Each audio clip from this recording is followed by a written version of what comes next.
I know Labour wants to protect working people. Who works harder than rural communities? As far as I'm concerned, this is a muddy boots issue. We don't have enough money coming into farms to keep them afloat.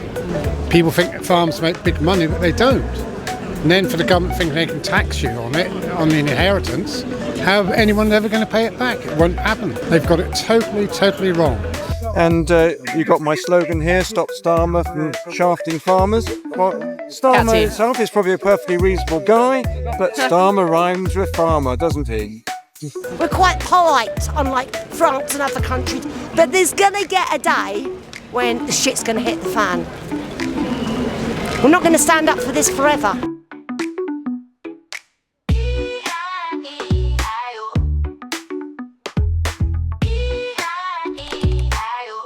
After Labour introduced a 20% inheritance tax on farms in their most recent budget, we came down to Downing Street, where thousands dressed in tweed came out to show their opposition to the plan. Tess, do you want to say why you're here today? I'm here because I'm a farmer from North Yorkshire, and we've been really squeezed over the years. People don't want farmers anymore. Labour doesn't want farmers. They want people to sell off their lands generation by generation. Then they're going to put houses on that land because they don't care about building on the green zones. And then they're going to put people in the houses, they're going to increase the size of the state, and they're going to create a client state. Labour know farmers are never going to vote for them, so they're trying to squeeze us out of existence. So I'm an only child, third generation. My granddad was a farm labourer and was one of the generation that rebuilt the country after the Second World War. And you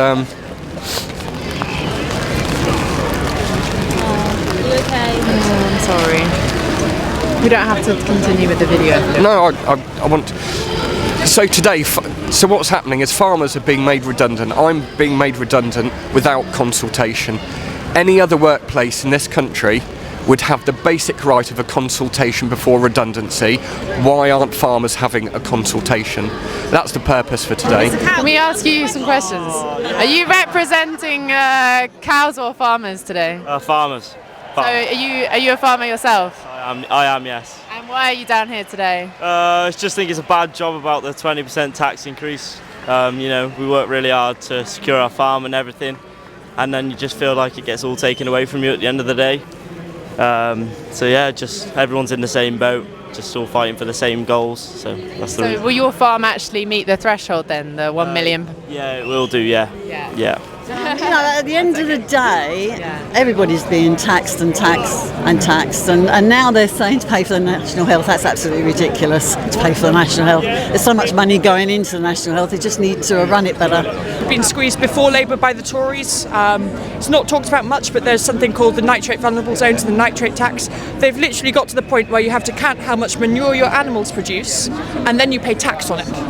And then you pay tax on the fertiliser that you have to put on your land to grow the food that people eat. You'll be able to afford inheritance tax if you had to pay it today? There'll probably be some land and some things sold in order to pay it, but what do you do? Hopefully they'll sort it out at the end of the day. So time will tell. Okay. Do you come from a cow farm? Is that your, We work for half the minimum wage. Any other employee that works below the minimum wage would not be standard. Why do farmers stand for it? And we've been silent for so many years because we enjoy our work, and that's our purpose. It's morally wrong. It aids the community, it keeps us all together. At the minute with all this technology, we're so separated from things. It's crazy, it really is. The farmers go, no beer for the politicians, no food for anybody else. What are they going to do with their lives? What about their kids? Where have you travelled from today? I've come up from Kent, so yeah, I've come up today just to support all the farmers. I ain't a farmer myself, but I live rural, so just wanted to come up and show some support. Just same as everyone is echoing at the minute, two-tier everything in this country, so yeah, I'm not going to get too deep into it. What about people who say that, you know, everyone has to pay inheritance tax, just normal people as well? And what do you think about that? So, for agriculture and the land, it takes generational time to understand how the land works, and it takes a long period of time. And if we're taxed on it, the farms will get divided up and they lose all that knowledge.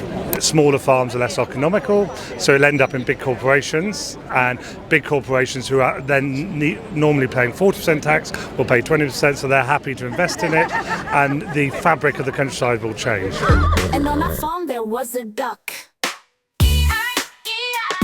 With a quack quack here and a quack quack there. Here a quack, there a quack, everywhere a quack. Have you guys seen Nigel Farage? Yeah, he walked straight by us, but he didn't stop. I said hello, Nigel, but he ignored me.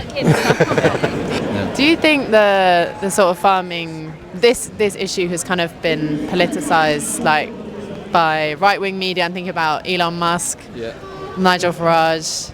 Do you think it's kind of become a sort of culture war issue, I think them sort of people haven't, like farmers and rural people, we haven't had a voice for so long that now, as soon as we even give one, that's our chance to speak up. So that's how I feel. I don't necessarily think it's far right because, well, I don't think it is far right, but there's people here that won't agree with that, the farmers and other people. But if that's being tarred with this brush, then I don't think that's right, because I think they're just here to protest something that they believe in, and they don't want to pay a higher inheritance tax to cover other people's costs. What your opinion on someone like Nigel Farage being here today?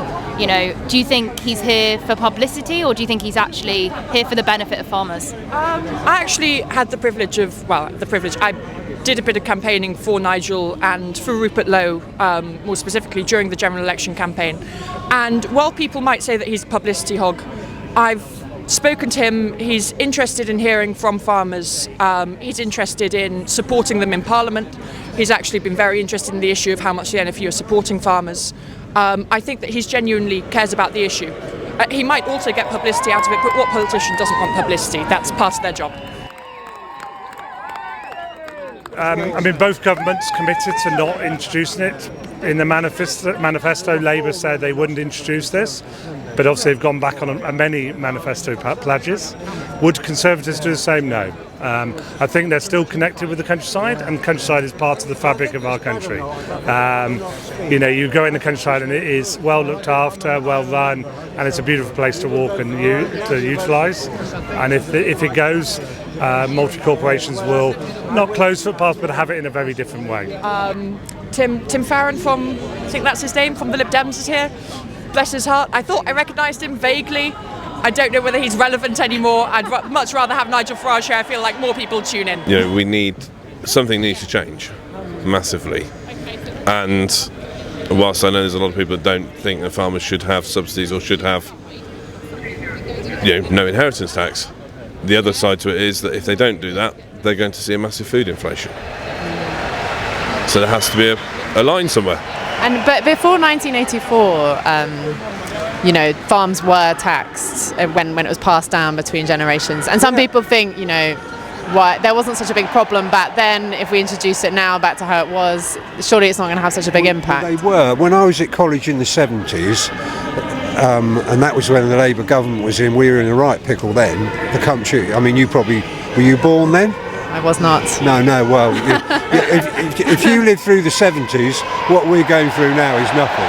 Power cuts, everything. Right. But at college, when we did farm management, they told us if you wanted to hand your farm over, anything over a 500-acre farm, you had to sign the bit of paper the day your son was born in hospital, and then you stood a chance. Okay. So you're right, it used to be like that. Yeah. And obviously, I think it was Margaret Thatcher that changed the law, but it was probably not for farmers, it was probably to do with investment in land. But I think they said that they did look at how many people met that threshold over a year, recent years, and it was 500 a year, which doesn't seem like that many, but you think the figures don't add up? They never do. What do you think? Why don't they add up? They're trying to tell the rest of our society that the amount of farmers this is going to affect is not many. Then why do it? They play the figures for their cause. Of course they do. We don't believe their figures. We don't believe any of the stuff they feed us anymore. You don't think there's sort of like a small percentage of farmers who maybe just have a vast amount of land that should be taxed and they can afford it? So we've got a 120-acre farm, which is very small.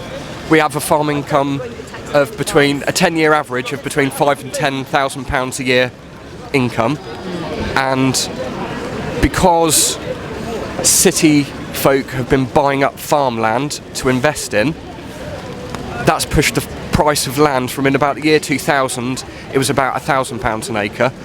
Our land is now worth nearly £15,000 an acre, and all they're seeing is the value of that land through their moral guidance, because all they see is pound notes in their eyes. And because of that, when the inheritance tax kicks in, if my dad goes first, I'm going to have to pay about £300,000. If my mum goes first, I'm going to have to pay about £600,000 in tax, which means the farm is going to get sold. And so it'd be 60,000 a year because you have 10 years. Or however long you have 10 years to pay off the tax, right? 10 years to pay on £5,000 or £10,000 income a year. Yeah, so you would have to sell the land. And my question to the government is, if this is about raising tax and having the broader shoulders pay for it, why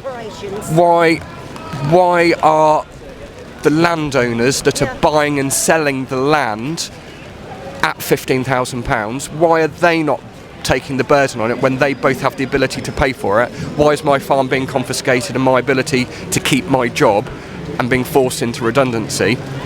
Why is that acceptable? Say for you personally, would you be happy paying inheritance tax? Well, if I had millions and millions, then maybe, yeah, but listen, everything's got to be worked out as fair, and as long as everything's fair in this country, then people will be happy. Everyone lives side by side in this country for hundreds of years, do you know what I mean, immigration and stuff, so everyone work with each other and get it all sorted out. Okay. Back the farmers, back everyone else, and England will be great again. So there's... Excellent. Because there's more industrialisation. I don't know, but they've got a really nice tractor. I'm envious. Tractor envy. Where the sheep? My tractor has no cab on it because I'm from Yorkshire and I'm cheap, so I bought a tractor without a cab. And now every time I use it, it pisses it down with rain. The moo moo here and a moo moo there. Here a moo, there a moo, everywhere a moo moo.